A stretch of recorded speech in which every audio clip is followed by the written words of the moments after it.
Cookies बनाते वक्त chocolate chips का इस्तेमाल होना शुरू हो गया। सिंपल।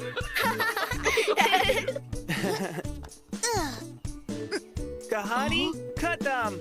क्या तुम कुकीज की बात कर रहे हो? अरे नहीं ओली, हम बस नया गेम खेल रहे हैं। अरे वाह, मुझे भी सिखाओ ना। हम अपने तरीके से कहानी सुनाएंगे, फिर देखते हैं कहानी का एंड कैसा है। जैक इस गेम में बेस्ट है। वो हमेशा कोई जोक सुनाता रहता है और हमें हंसाता है। एमिली, आज तुम से शुरू बहुत करो। सालों पहले एक राजकुमारी थी। उसका नाम था एमिली और वो वाकई चांद पर जाना चाहती थी। और इसलिए राजकुमारी ने तय किया कि दुनिया की सबसे ऊंची टावर बनाएंगी जो सीधे चांद तक पहुंच जाएंगी। और जब राजकुमारी एमिली चांद पर पहुंची तो हाँ? उसे एक शानदार चीज मिली। और वो चीज यूनिकॉर्न, वो भी चांद पर, लेकिन इस यूनिकॉर्न पर स्ट्राइप्स थी, ज़ीब्रा की तरह। एक ज़ीब्रा कौन? नहीं, वो मूनिकॉर्न था।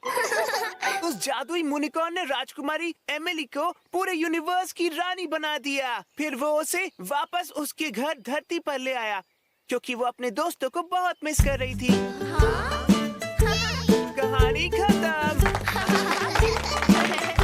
हर बार मेरे आने पर तालियां बजाकर स्वागत करने की जरूरत नहीं है, पर चाहो तो कर सकते हो।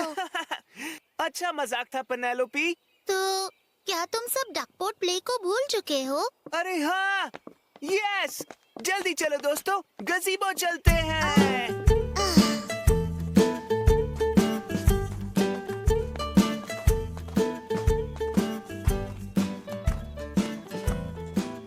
मुझे डकपोट प्ले बहुत पसंद है। ये मेरा सबसे फेवरेट प्ले है। मुझे एतराज नहीं है, लेकिन हम हर साल वही शो देखने क्यों जाते हैं? क्योंकि ये हमारी परंपरा है। ये वही प्ले है जो हमारे मॉम्स और डैड्स अपने बचपन में करते थे। और उनके मॉम डैड उन्हें देखने आते थे। सारे बड़े लोग वहाँ मौजूद होंगे। मुझे परफॉर्म करते हुए देखने के लिए। गज़ीबो में। हाँ, पर वो किसी स्टेज से कम नहीं। हमें बस पर्दे और बाकी डेकोरेशन करने हैं। आज रात मेयर फ्रिप भी आएंगे क्या? जरूर आएंगे। उन्हें डकपोट की कहानी सुनना बहुत अच्छा लगता है। मुझे रंग बिरंगी लाइट्स पसंद है। और मुझे कॉस्ट्यूम्स रेडी करना पसंद है। इससे बढ़िया कॉस्ट्यूम्स आपको कहीं नहीं मिलेंगे। ओह, और सब कुछ परफेक्ट करने में बहुत मजा आता है। हमारे प्रॉप से वैसा ही लगेगा जैसा सालों पहले था। आज का प्ले बहुत शानदार होगा। गुड आफ्टरनून बच्चों। Good morning. हम पहुंच गए। जल्दी से शुरू करते हैं। ठीक है बच्चों, अब बैठ जाओ। मैं तुम्हें याद दिला दूं कि आज का शो हम सब के लिए कितना इम्पोर्टेंट है। और इसलिए जरूरी है कि हम सब बहुत मजे करें। हाँ, बिल्कुल सही कहा।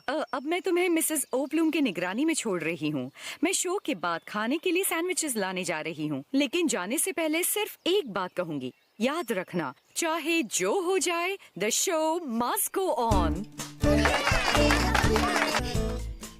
ओके, तो अब हम सब यहाँ मौजूद हैं, तो काम शुरू करते हैं। जैक और सूजी, जाओ जाकर गज़ीबो के नीचे से कॉस्ट्यूम्स लेकर आओ। ऑली और कॉर्की, प्रॉप्स की जिम्मेदारी तुम दोनों पर है। Yes ma'am. मेरा मतलब है यस मैम। एमिली और पेनोलोपी, जल्दी स्टेज पर आ जाओ। चलो तुम्हारी रिहर्सल शुरू करते हैं। चलो शुरू करते हैं।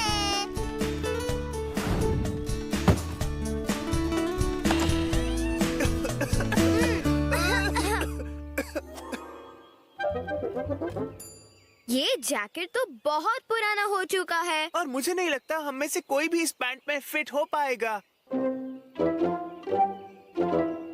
ये तो डिनर जैकेट है, लेकिन टॉप हैट नहीं दिख रही। ओह, मैंने वो गेम के लिए पहनी थी। तो अब हैट कहाँ है? हैट ट्री हाउस में है, लेकिन ऑली उस पे बैठ गया था।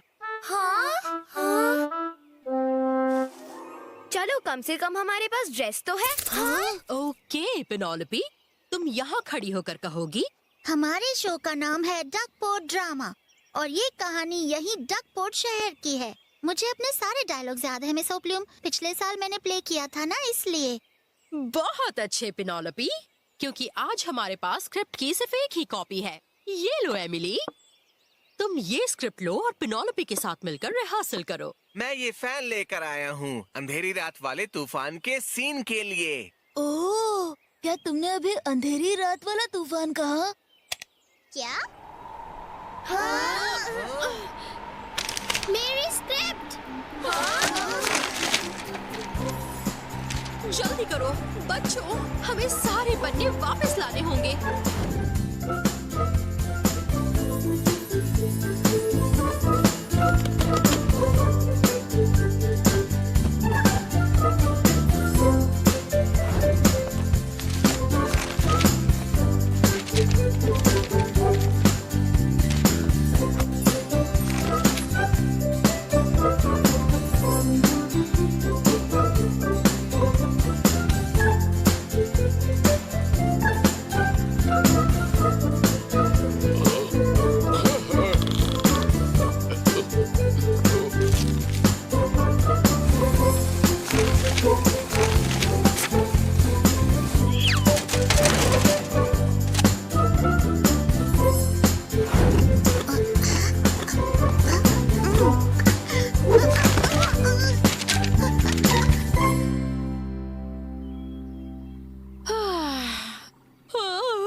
शो तो कर सकते हैं, है ना मिस ओप्लूम? जरूर पेनेलोपी, हमें कोशिश करनी चाहिए। जैसे मिसेस फ्रिप ने कहा था, शो रुकना नहीं चाहिए।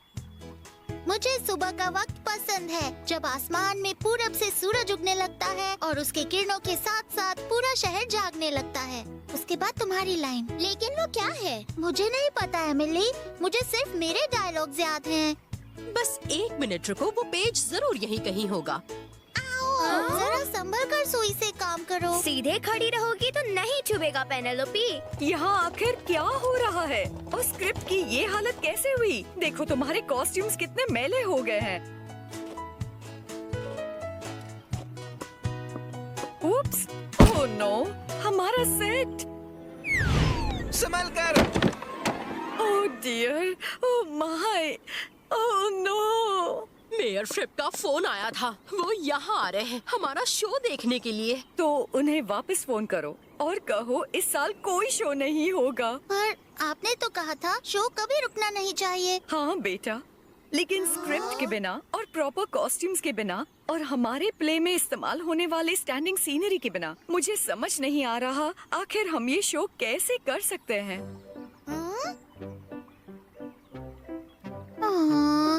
मिसेस फ्रिप, मिस ओप्लूम, क्या हुआ Jack?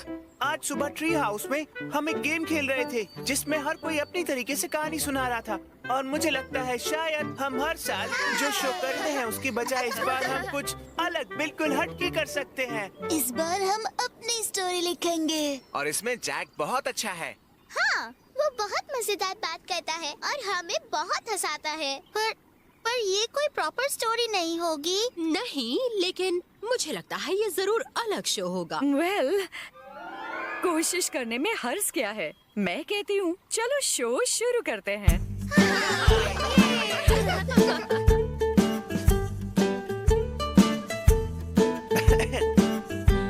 Ladies and gentleman, डकपोर्ट play में आपका स्वागत है। इस साल हम आपके लिए एक अलग कहानी लेकर आने वाले हैं।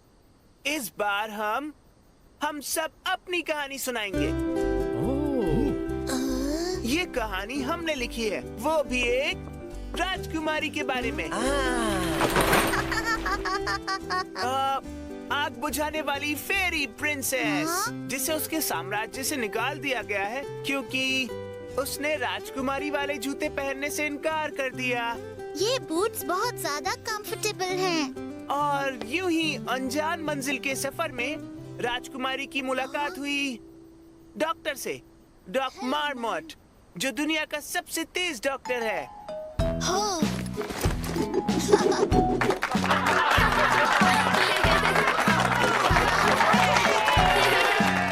और अंधेरी तूफानी रात का लंबा सफर तय करने के बाद राजकुमारी पेनेलोपी की मुलाकात शहर के दूसरे लोगों से हुई। उसका बहुत अच्छे से स्वागत किया गया।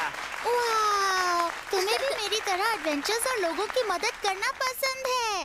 उन्होंने तय किया कि वो हमेशा साथ रहेंगे और आज और इसी पल से दुनिया उन्हें कहेगी द डकपोर्ट कहानी खत्म।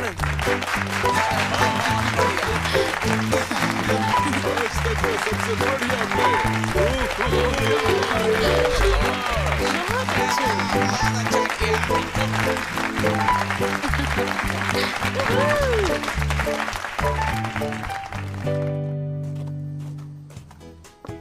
Good work. सही कहा, बहुत अच्छे मिसेस फ्रेप। मानना पड़ेगा डकपोर्ट का इतिहास सुनने में मुझे पहले कभी इतना मजा नहीं आया।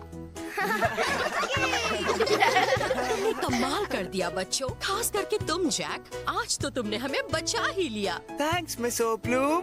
हाँ जैक, तुमने तो कमाल कर दिया। पर मुझे लगता है अगर हम अगले साल प्ले करेंगे तो मेरा रोल और बड़ा होना चाहिए। शायद अगली बार मैं फायर फाइटर बनने के बजाय नर्स बन सकती हूँ, या फिर कोई जादूगर, या शायद राजकुमारी, लेकिन स्पेस से आई हुई जिसके पास जादुई पावर्स हों।